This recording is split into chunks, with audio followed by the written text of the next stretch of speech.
Assalamualaikum warahmatullahi wabarakatuh. Hai semuanya, kami dari kelompok 14 mata kuliah Ekonomi Politik Internasional. Di sini kami akan mempresentasikan hasil diskusi kami mengenai kekayaan sumber daya alam negara Republik Kongo yang dieksploitasi oleh pihak asing melalui perspektif strukturalisme. Namun, untuk sebelum kita ke pembahasan, izinkan kami untuk memperkenalkan diri masing-masing. Perkenalkan, nama saya Anissa Chandra dengan NPM 2016071000. Nama saya Vanafila Jakri, NPM 2056071001. Nama saya Tubagus Farid Ardiansyah dengan NPM 2016071041. Nama saya Betari Yasmin Aulia, NPM 2016071015 dari reguler A. Perkenalkan, nama saya Yusreza Mafrigono dengan NPM 2016071065.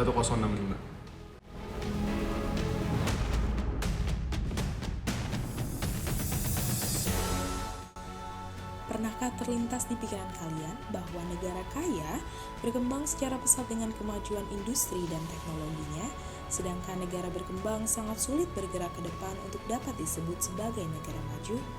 Apakah teori modernisasi serta teori tabungan dan investasi dari Harold Domar dapat menjawab permasalahan tersebut? Kedua teori ini merupakan salah satu di antara beberapa teori yang disanggah oleh kaum strukturalis. Perspektif strukturalisme merupakan pemikiran yang muncul akibat adanya kritik terhadap kaum neoklasik. Pemikiran ini timbul akibat adanya penentangan terhadap sistem perdagangan bebas dan juga adanya sistem pembagian kerja secara internasional yang mengarah pada spesialisasi produksi masing-masing negara. Spesialisasi produksi menciptakan adanya ketimpangan antara negara yang dianggap sebagai negara core dan juga negara pinggiran atau biasa disebut dengan negara periferi. Perbedaan kelas negara ini dianggap hanya akan memperkaya negara core, sedangkan negara pinggiran akan terus diberdayakan oleh negara-negara yang dianggap superpower. Seperti yang dikemukakan oleh Dos Santos yang merupakan salah satu pemikir teori ketergantungan. Beliau memberikan pandangan bahwa keterbelakangan negara periferi sebenarnya disebabkan oleh kolonialisme dan juga ketergantungan pada penanaman modal asing. Ketergantungan menurut teori Dos Santos terbagi ke dalam 3 bentuk, diantaranya ialah ketergantungan kolonial, ketergantungan finansial industrial, dan yang terakhir disebut dengan ketergantungan teknologis industrial.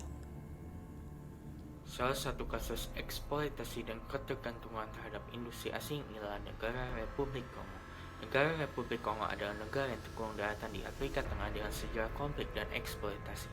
Setelah mendapatkan kemerdekaan pada tahun 1960, negara tersebut terus terjebak dalam kemiskinan dan perang saudara. Ekonomi Kongo terus didasarkan pada eksploitasi sumber daya mineral. Salah satu negara berpotensi bagi Kongo yaitu Provinsi Katanga yang memiliki cadangan kobalt. Kasus pertama yaitu mengenai eksploitasi yang dilakukan perusahaan-perusahaan teknologi seperti Apple, Google, Dell, Microsoft, dan juga Tesla terhadap anak-anak di negara Republik Kongo. Perusahaan tersebut menggunakan kobalt sebagai komponen utama penyusun baterai lithium yang digunakan untuk produk gadget. Perusahaan teknologi tersebut terbukti melakukan eksploitasi terhadap anak-anak di negara Republik Kongo. Meskipun para perusahaan tersebut tidak secara langsung mempekerjakan anak di bawah umur, tetapi kobalt yang mereka gunakan sebagai komponen utama baterai ditambang oleh anak di bawah umur mulai dari menggali terowongan dengan menggunakan alat sederhana dan tanpa alat keamanan. Selain itu, banyak menimbulkan korban dari proses penambangan yang dampaknya mulai dari cacat fisik sampai kematian. Permintaan kobalt yang makin tinggi menyebabkan aktivitas penambangan makin marak, terjadi eksploitasi sumber daya alam dan manusia serta permintaan kobalt yang tinggi.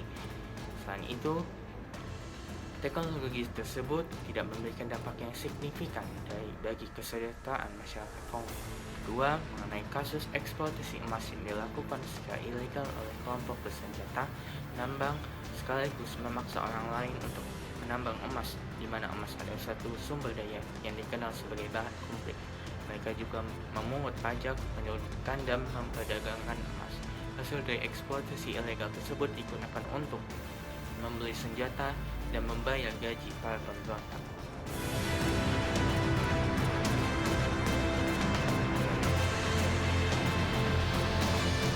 Dari studi kasus pertama yang telah disampaikan, dapat disimpulkan bahwa teori yang dapat dikaitkan yaitu teori ketergantungan teknologis industrial. Teori ini ditandai dengan munculnya perusahaan multinasional yang mendirikan pabrik dalam pasar domestik negara yang ketergantungan. Ketergantungan dalam pengertian ini yaitu suatu situasi ekonomi negara atau bangsa terkondisikan oleh perkembangan ekonomi negara-negara lain sebagai akibat hubungan yang tidak seimbang. Ketergantungan negara Kongo dengan perusahaan multinasional mengakibatkan perkembangan ekonominya yang bergantung dengan perkembangan ekonomi negara lain. Dan juga, hal ini membuat negara Kongo sulit untuk mengembangkan potensi negaranya sendiri. Namun, hal yang tidak mungkin bagi negara Kongo untuk keluar dari masalah tersebut.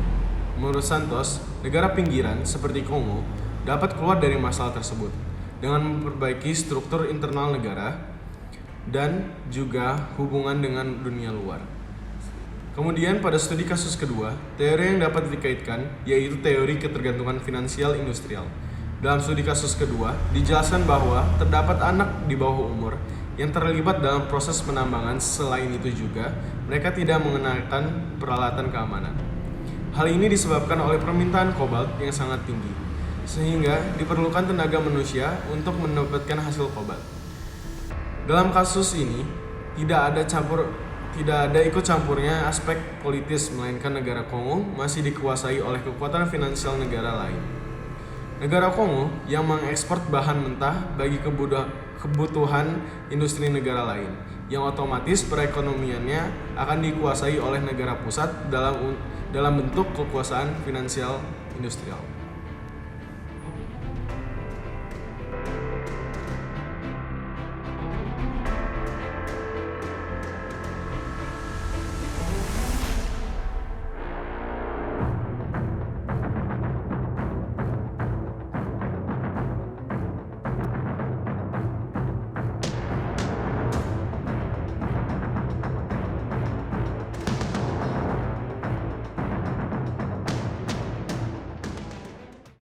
Melalui kasus yang sudah dijelaskan sebelumnya, maka kita dapat menarik fakta bahwa hal yang terjadi dalam negara Kongo ini merupakan zero-sum game.